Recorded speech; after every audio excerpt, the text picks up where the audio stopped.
ሚልኬሳ ሚደጋ ማን ነው? እኛ በቅርበት እናውቃለን። ነገር ግን እንደው በማን ነው ለሚለው ተመልካች ማን ነኝ ብለህ ትገልጻለህ? አንተ ማን ነህ? እሺ አመሰግናለሁ መሳይ። እኔ እንግዲህ የዩኒቨርሲቲ መምህር ነበርኩኝ። ወደ ኦህዴድ ሳልቀላቀል በፊት ድሬዳዋ ዩኒቨርሲቲ መምህር ነበርኩኝ። የመጀመሪያ ዲግሪ፣ ሁለተኛ ዲግሪ፣ ሶስተኛ ዲግሪ አዲስ አበባ ዩኒቨርሲቲ ነው የሰራው። ዩኒቨርሲቲ ያስተማርኩ ነበር። ያው እንግዲህ ኦሮሚያ ውስጥ ሰልፍ ተወጣለ፣ ሃይ ስኩል አካባቢ ታስር ያለው፣ ከዛ በኋላም ድሬዳዋም ታስር ያለው፣ ድሬዳዋ ከዚራ እስር ቤት ታስር ያለው፣ ከዛ በኋላ ማዕከላዊ ታስር ያለው፣ ጣውላ ቤት ነበርኩኝ ማዕከላዊ። ከዛ በኋላ ከወጣው በኋላ ከታዬ ጋር ተገናኘንና በፖለቲካው አክቲቭ ነበርክ ማለት በፖለቲካው ንቁ ተሳታፊ ነበርክ ማለት ነው? በሚገባ ያው ኦሮሚያ ውስጥ ኦህዴድን በመቃወም ያድግን በመቃወም እንቅስቃሴዎች ስናደርግ ነበር። ሰልፍ ስንወጣ ጓደኞቻችን ይገደላሉ፣ እሱን እያየን ነው ያደግነው። ስለዚህ እስከ አይ ቲንክ እስከ ይሄ ማስተር ፕላኑ ጊዜ እስከዛ ድረስ ጠንከር ያለ ተቃውሞ ስናሰማ ነበር። ከዛ በኋላ ታዬም ከእስር ቤት ተፈታ፣ ተገናኘን። ያው ታዬ ከዛም በፊትም ተገናኝቻለሁ። ታዬ የኔ ኦልሞስት የትግል መምህሬ ነው። ብዙ ነገር ያስተማረኝ። አዲስ አበባ ዩኒቨርሲቲ ሲገባ መጀመሪያ ዲግሪ ለመማር ሲገባ እሱ ነው ተቀበለኝ ሙሉ በሙሉ ለትግል ማለት። ከዛም በፊትም ሰልፍ ስናደርግ ነበር። ነገር ግን ብዙ ትምህርት የሰጠኝ ታዬ ነው። ኦልሞስት እኔ በሱ እጅ ነው ያደግኩት ማለት እችላለሁ። ከዛ በኋላም አልተለያየንም። አብረን ወሰንና ልክ ለማ መገርሳ ወደ ኦህዴድ ስልጣን ስመጣ 2016 እንደ አውሮፓ አቆጣጠር ወደ ስልጣን ስመጣ ከሱ አንደበት የሚነገር ነገር የሆነ ደስ የሚል ነገር ነው። እኛ ኦህዴድ የምንቃወም ሰዎች ነን። ነገር ግን የሆነ ለማ የሚያወራ ነገር ባክግራውንዱንም ጠየቅንና የሆነ ጥሩ ሰው መስሎ ታየን። እሱን ለማግኘት ወዲያውኑ በዛን ጊዜ እንግዲህ ፕሮቴስት ነበር ኦሮሚያ ውስጥ፣ አማራ ክልልም ተመሳሳይ ፕሮቴስት ነበር እና ለማን ለማግኘት መጀመሪያ እና አዲሱና ሽመልስን ጠየቅነው። እነሱ እምቢ አሉ። ለማን ማግኘት አትችሉም ተባልን። 5 ወር ምናምን ደጋግመን 5 ወር አስቀመጡን። ከዛ በኋላ እና አባዱላ ጋር ገባን። ፓርላማ አፈጉባኤ ነበር አባዱላ። እሱንም እባክህ አባዱላ ወደ ለማ ውሰደን፣ እሱም የሚያወራውና የሆነ እሱም ነገር ጥሩ ሰው ነው እና እሱ ጋር ውሰደን ስንለው እሱም አልቻለም። ምናልባት ዶክተር ሚልኬሳ ኦህዴድን ስትቃወሙ ነበራችሁ። ኦህዴድን ኢህአዴግን ስትቃወሙ ቆይታችሁ መልሳችሁ የዛ ድርጅት አመራሮችን ለማግኘት ለምን ፈለጋችሁ? ምናልባት የፖለቲካ ጉዟችሁም ከዛ አንፃር ጋር የተገናኘ ነው። ባለፈውም ታዬ ደንዳም ሲገልጾም ሰምቻለሁ። ኦህዴድን እየተቃወማችሁ ኦህዴድን ለመቀላቀል ወይም ደግሞ ከኦህዴድ ጋር ለመስራት ለምንድን ነው የፈለጋችሁት? ምን ለውጥ አይታችሁ ነው? ምን መሰለ መሳይ፣ እኛ ለውጥ ነው የምንፈልገው። የፈለገ ሰው መጥቶ ለኦሮሚያ ለኢትዮጵያ ለውጥ የሚያመጣ ሰው ካለ ከኦህዴድም ይምጣ፣ ከህዋትም ይምጣ፣ ከብአዴንም ይምጣ፣ የኛ ጥያቄ አይደለም። እሱ ለውጥ የሚባል ነገር እንግዲህ የምናምነው ሰው መጀመሪያ የሚያወራውን ታያለ። ከዛ በተግባር ምን እያደረገ ነው ብለህ ትጠይቃለህ። ከዛ እየተቃወምን እንዲህ አይነት ሰው ካለ ደግሞ ለምንድን ነው የማይደገፈው? እንዲህ አይነት ሰው እኛም የምንቃወመው ኢንጀስቲሱ ነው። ኢፍታዊ ነገር ሰዎች እየተገደሉ እየተረሸኑ እየታሰሩ እኛም ታስረን አየንኩ እኔ ድሬዳዋ ቶርቸር ተደርጌያለሁ ድሬዳዋ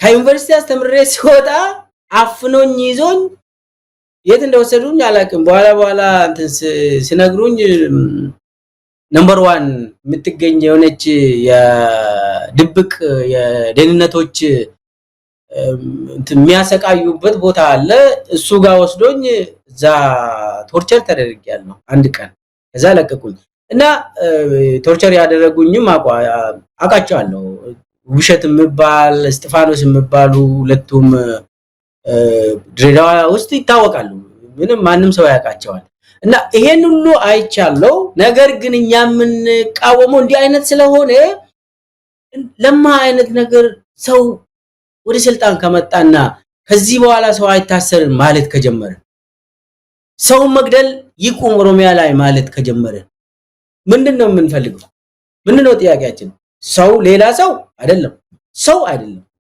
ስርዓቱን የሚቀይር ሰው ነው የምንፈልገው እንጂ ሰው አይደለም ማለት ግልጽ መስለኛል እና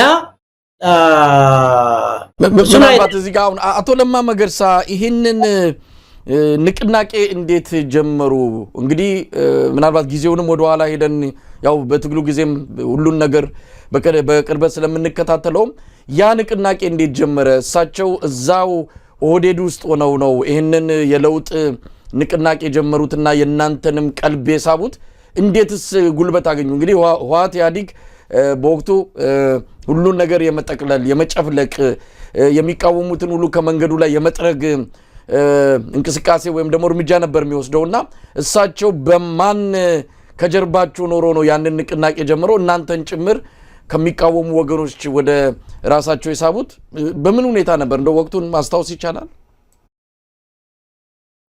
በሚገባ በዛን ጊዜ እንግዲህ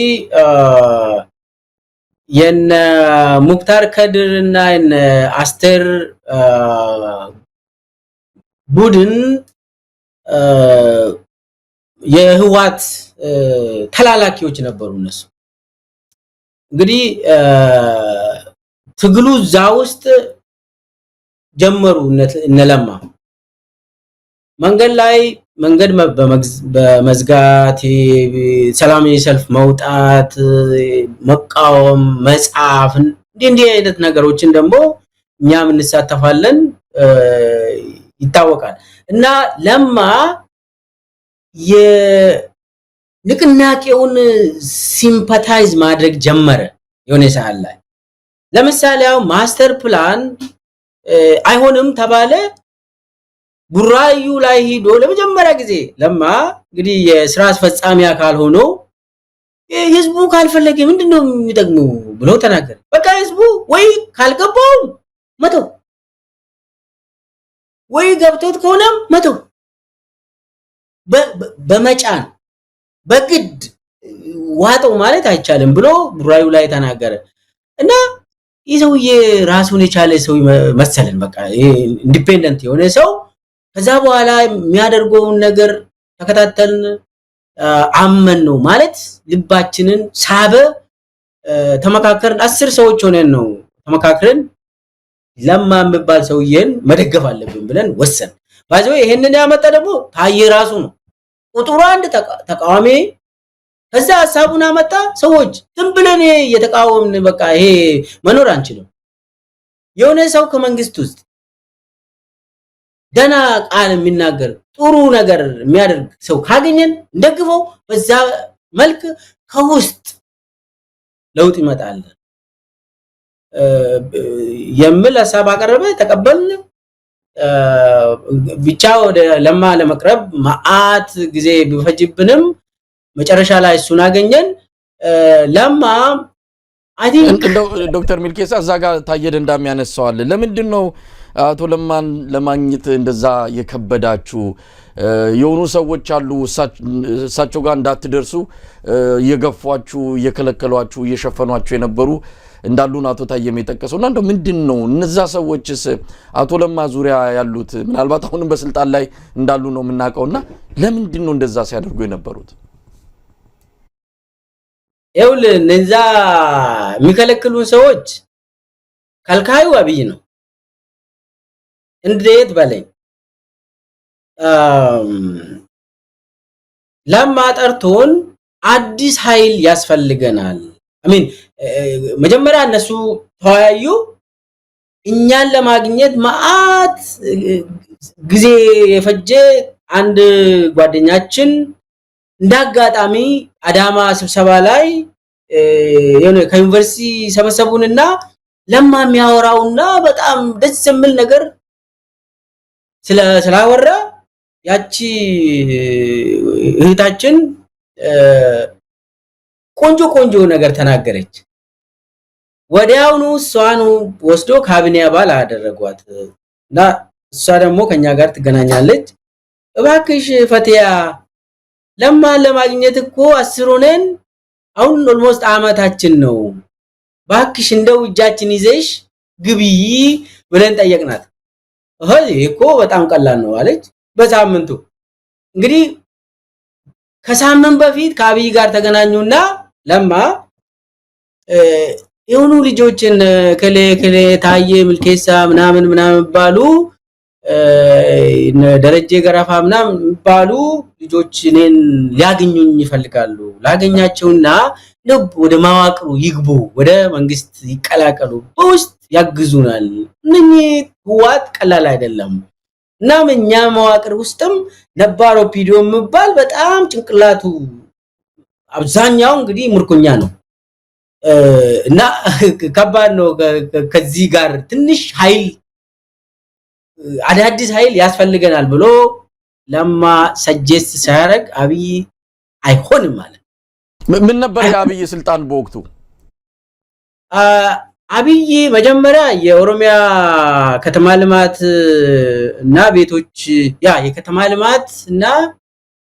ልማት እና ቤቶች ቢሮ ኃላፊ ነበር ከዛ ቀጥሎ የድርጅት ጽፈት ቤት ኃላፊ ማለት ሶስተኛ ሰው የድርጅቱ ሊቀመንበር አለ ምክትል ሊቀመንበር አለ የድርጅቱ ጽፈት ቤት ኃላፊ ነው እሱ እና እንትን ስንል ለካ አብይ ነው ነሽመልስና አዲሱን እነኚህ ልጆች ለማን እንዳገኙ ብሎ ለማ ላይ የሆነ አጥር ሰርተዋል ኦሬዲ ለካ በኋላ ነው እኛም የተረዳነው እና ለማ ምን አደረገ መሰለ አብይ በዛን ጊዜ ጠፍቶ ወደ አሜሪካ መጥቶ 4 ወር ጠፍቶ አልመጣም ወያኔዎች ይገሉኛል ብሎ እዚህ 4 ወር ነው የተደበቀ ከሚስቱ ጋር እና በዛን ጊዜ ነው ለማጠርቶን ሾመን በዛችው እንትን ከዛ አብይ ወደዚህ ባይመጣ ኖሮ አቶ ለማን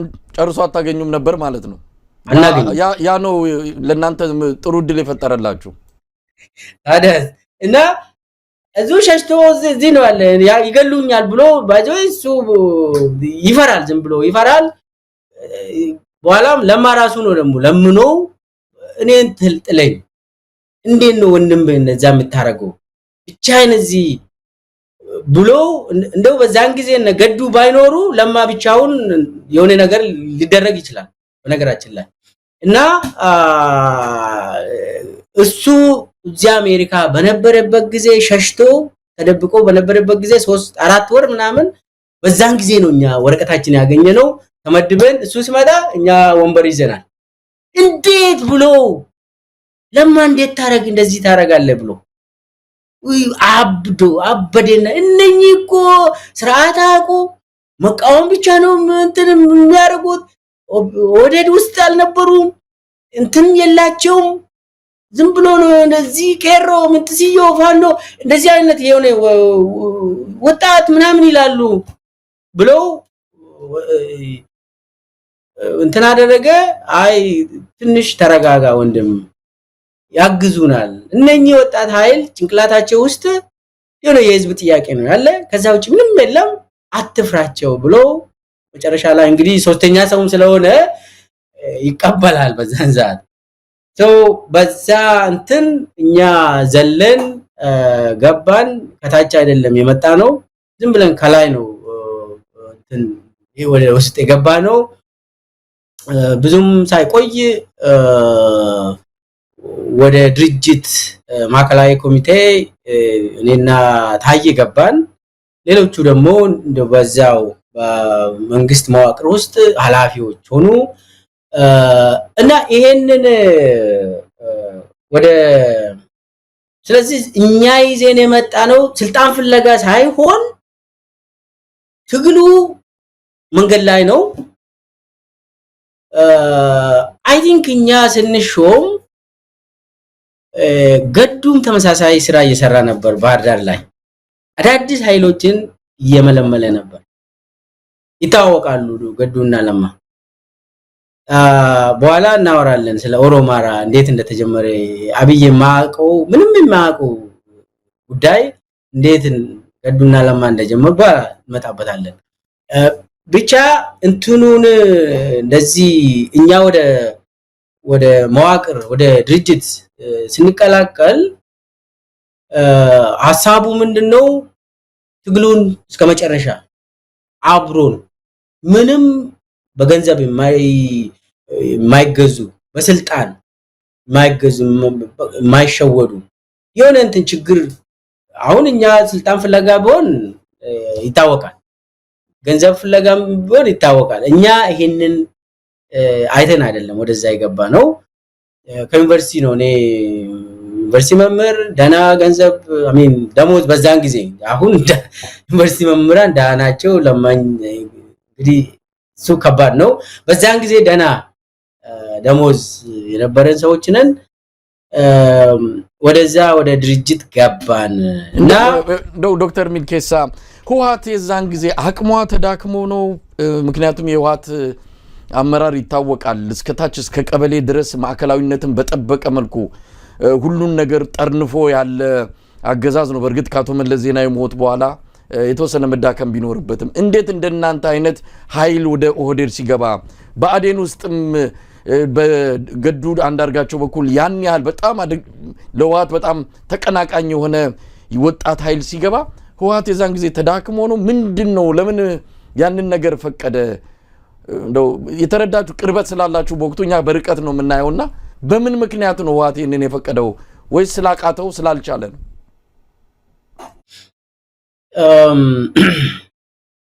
አንደኛ ነገር የለማና የገዱ ጥንካሬ ነህዋት ነገታቸው አሰፋም ያውቃሉ። ካጠገባቸውም ብዙ ለማንና ገዱን የሚደግፉ አሚን ግምገማ ነገር ሲኖር በተለይ በጌታቸው አሰፋ አካባቢ ግምገማ ሲኖር ሁለቱ ሰዎች ብቻ ነው የሚገመገሙት ለብቻ እና ሌላው ይሸሻል ይሰግዳል። አብይ ሰጋጅ ነው ይሰግዳል እና ሃይ ጉልበት ነበረው ህወሓት ለማለት ነው። ጉልበት አለው ግን አሰራር አለ። ቢያንስ የክልል ፕሬዝዳንትን የመግደል ምናምን ነገር የላቸውም። እንዳሁኑ እንደዚህ እንደ የአብይ ማፊያነት ጥግ የደረሰ ነው። ቢያንስ የሆነ ነገር ምትቀር ነገር አለች። በዛን ጊዜ ገብቷል። ዶሚኔሽን አለ፣ እንደፈለጉ ያደርጋሉ። እንደዚህ አይነት ሰዎች እንዴት ይገባሉ ብሎ ገምግመዋል። እና ለማ ድርጅቱን ከያዘ በኋላ የተወሰነ ኦቶኖሚ አገኘ በድርጅቱ ውስጥ በኦሮሚያ ውስጥ የተወሰነ። ገዱም በክልሉ ኦቶኖሚ ነበረው። የተለያዩ አሁን ከሌላ ሳልፈ ስጠን ሲባል ነገዱ የከለከሉት ጊዜ ታሳውሳለ። እና ትንሽ የሆነች ነገር ባላንስ ኦፍ ፓወር እንትን ሲያደርጉ ነበር። ግን በአጠቃላይ ነፃ አልወጡም ሁለቱም ክልሎች ምንም። ግን ደግሞ የተወሰነ ነፃነት አላቸው። ያንን ደግሞ እነ ለማና ገዱ ተባብሮ ነው እንጂ እና አብይ ምንም አይነት እንትን የላቸውም እኮ። አብይ እኮ ከአሜሪካ ሲመለስ አበባ ይዞ ነው ጌታቸው አሰፋ ጋር ይገባ።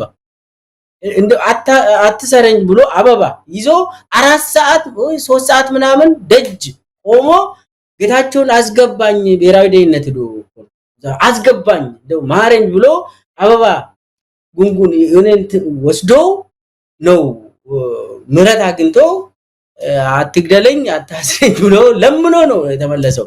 እንዲህ አይነት ሰዎች እንትን ምንም ትግል ውስጥ ያልነበሩ ሰዎች ናቸው እንግዲህና አብይ ሰው ለማ እና አንዳንድ ልጆች አሉ ከለማ ጋር የነበሩ አሁን ሁሉም ተመቷል።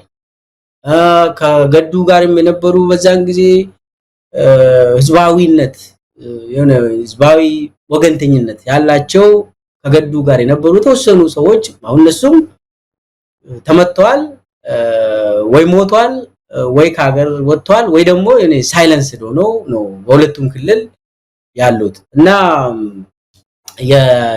የለማ በዛን ጊዜ እነሱ ኦቶኖሚ የተወሰነ ነፃነት አላቸው ነገር ግን ነፃ አይደሉም ለማለት ነው። እንግዲህ ስለ አብይ እስቲ አብይን የምታውቁት መቼ ነው? በተለይ አንተ በግልህ የምታውቀው መቼ ነው? ምን አይነት ሰው ነው? በትምህርት ዝግጅቱም ሆነ በፖለቲካ እንቅስቃሴው በተለያዩ መልኩ ወታደርም እንደነበረ ይነገራል። እንግዲህ የሱ የህይወት ታሪክ ትንሽ ክፍተቶች ያሉበት ነው፣ ብዙ ነገር አደናጋሪ ነው። ግን እናንተ ያው አንድ ፓርቲ ውስጥ ነበራችሁ፣ አንድ አመራር ውስጥ ነበራችሁ። ያ ለውጥ የተባለውንም በጋራ መጥቷል። የት እንደነበራችሁ አሁን ነው እንግዲህ ሁላችሁንም እያወቅን የመጣ ነው። ግን በወቅቱ አብይ ማን ነው? እንዴት ታውቋል? በግል የምታውቀው ነገር አለ ስለሱ? ትውቃችሁስ ምን ያን ነው? አብይ ግል ጓደኛ አይደለም። እኛ ወደ ኦዴድ እንዳንገባ ሲከለክለን እንደነበረ በኋላ ነው የተነገረን የተረዳ ነው ያወቅ ነው። ጠቅላይ ሚኒስትር ከሆነ በኋላ ነው ያወቃችሁት? አዎ ከዛ በኋላ ነው እሱ ጠቅላይ ሚኒስትር ሆኖ ሁሉንም ስልጣን ከተቆጣጠረ በኋላ ነው ይሄንን የሰማነው። ያው ከዛ በፊት በበጎ አይን ነበር ስናየው የነበረው። እኔ መጀመሪያ ጊዜ የተገናኘሁት በድርጅት ጽፈት ቤት በኦዴድ ድርጅት ጽፈት ቤት በነበረበት ጊዜ ነው። ከዛ በፊት ሽመልስ አብዲሳ ከአብይ ጋር አገናኛቸዋለሁ ብሎ እኔ አንድ የኦሮሚያ መንግስት ኮሙኒኬሽን ኃላፊ ሆኖ አሁን የሚያገለግለው አንድ ኃይሉ ይባላል፣ ቤተ መንግስት የሚሰራ አንድ ከበደ የሚባል አለ። ሶስታችንን በመኪና ጭኖን ሽመልስ አብዲሳ የአብይ ምክትል ነበር። የኦሮሚያ ከተማ ልማትና ቤቶች ቢሮ ኃላፊ በነበረበት ጊዜ አብይ እሱ ስር ነበር ሽመልስ የሚሰራው፣ እሱ ምክትል ነው እና ወደ ቢሮው ወደ ከሌሊቱ ከምሽቱ 1 ሰዓት እንደ ኢትዮጵያ 1 ሰዓት ወሰደን። ከዛ የታለ አብይ ብለን ስንጠይቀው ወጥቷል መሰለኝ ብሎ ቢሮ ውስጥ የለም።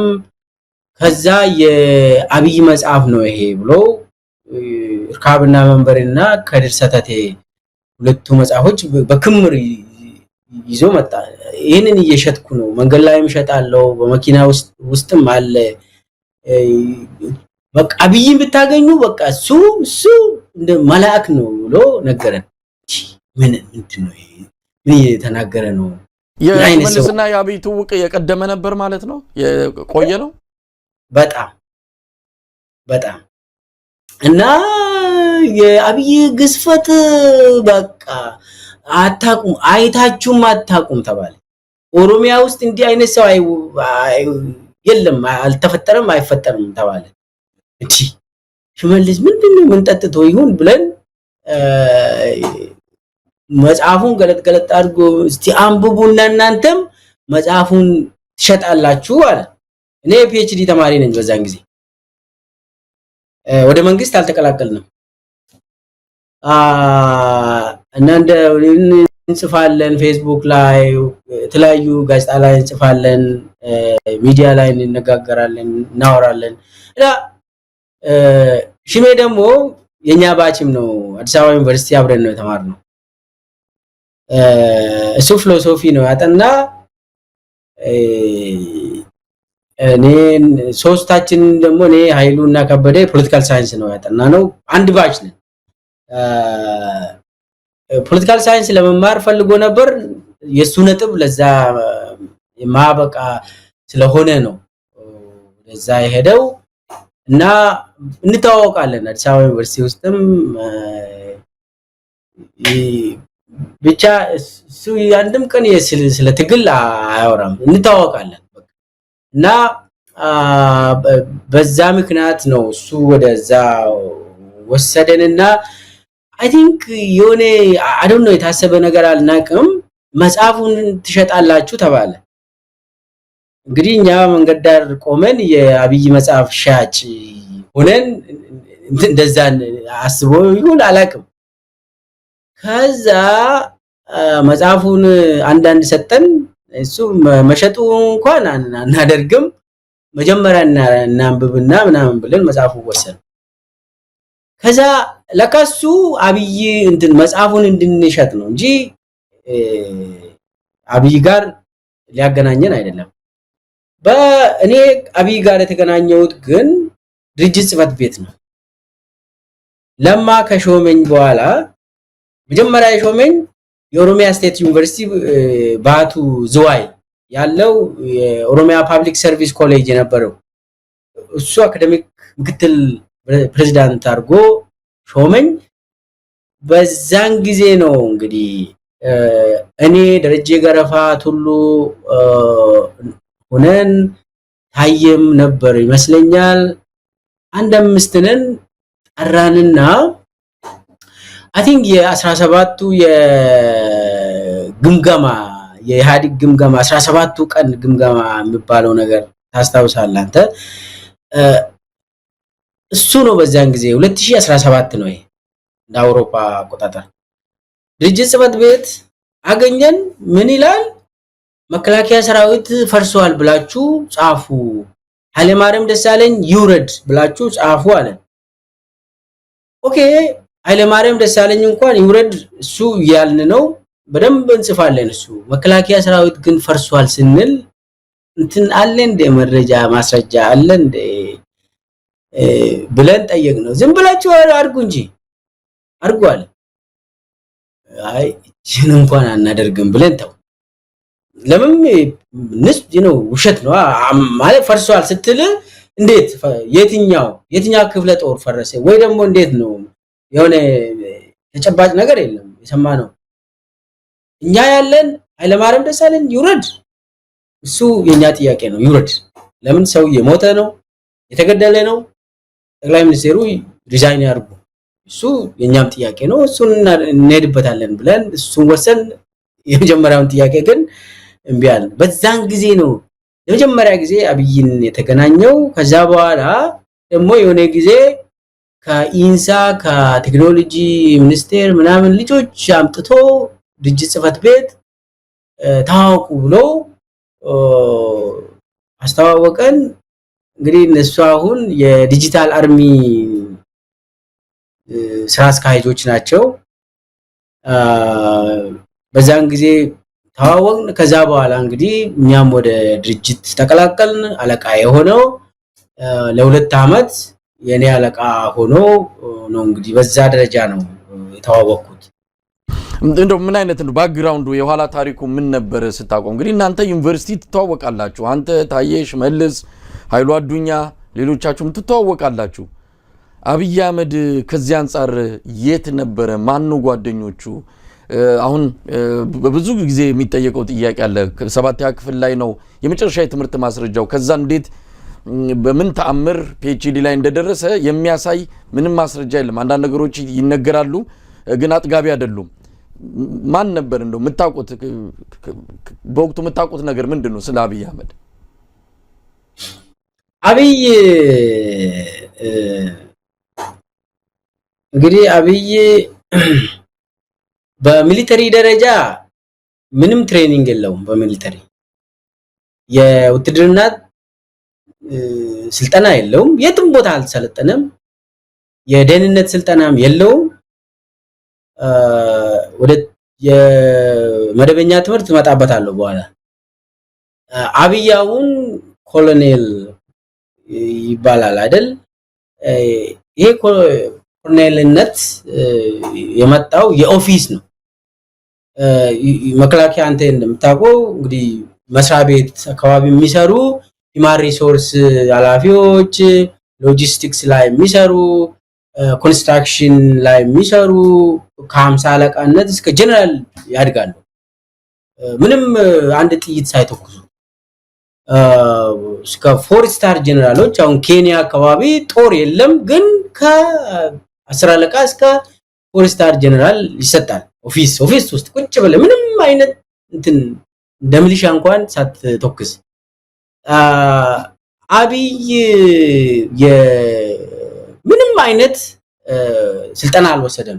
ሬዲዮ ኦፕሬተር ነበር። አዎ በትክክል ተምሯል። እሱን ክሪፕቶ ተምሯል። ደቡብ አፍሪካ ሄዶ ተምሯል። ይሄ ፍሪኩዌንሲ ላይን ሬዲዮ ወታደሮች ሲሄዱ ከጀርባቸው ሬዲዮ ተሸክመው የሚሄዱ ወታደሮች አሉ አይደል? እንደዛ አይነት ነው የሱ ስራ። ሙያም ሬዲዮ ኦፕሬተር ነው። ከዛ ውጪ ምንም አይነት የወታደራዊ ቤዚክ ስልጠና እንኳን የለውም። የደህንነት አሁን አንዳንድ ጊዜ እኛም ስናምንበት የቆየው አብይ የደህንነት ሰው ነው፣ በቃ የኢንተለጀንስ ሰው ነው፣ እንትን እንደዚህ ያደርጋ ምናምን። አረ የለም፣ ባዶ የለም። የትም ቦታ አልተማረም። ምንም አይነት ሙያም የለውም። በደህንነት በኢንተለጀንስ ሙያ ምንም አይነት ቴክኒካል ይሁን ይሄ ሂማን ኢንተለጀንስ ይሁን ምን የሚያውቀው ነገር የለም። እሱ ውስጥ ምንም እዛ አካባቢ የሰሩም ያውቃሉ። ውትድርና ሳይንስ የሚባል ነገር በቃ ያችን ሬዲዮ ሲሰራ ነበር። በኢትዮ ኤርትራ ጦርነት ጊዜም እንትን ሲሰራ ነበር። እዛ አካባቢ በጣም ቶክሶች ሲኖሩ ይሸሽ ነበር። ይሄ ጓደኞቹ በአደባባይ የሚያወሩት ነው። ይሄንን እኔ እንግዲህ አንድም ጥይት ተኩሰው አያውቅም። ምንም አይነት የለውም እሱ። እንደዛ አይነት እንደው የገጠር ሚሊሻዎች የሚሊተሪ ሳይንስ ከሱ የበለጠ ያውቃል በሳይንስ ደረጃ ከተባለ። ከዛ ውጪ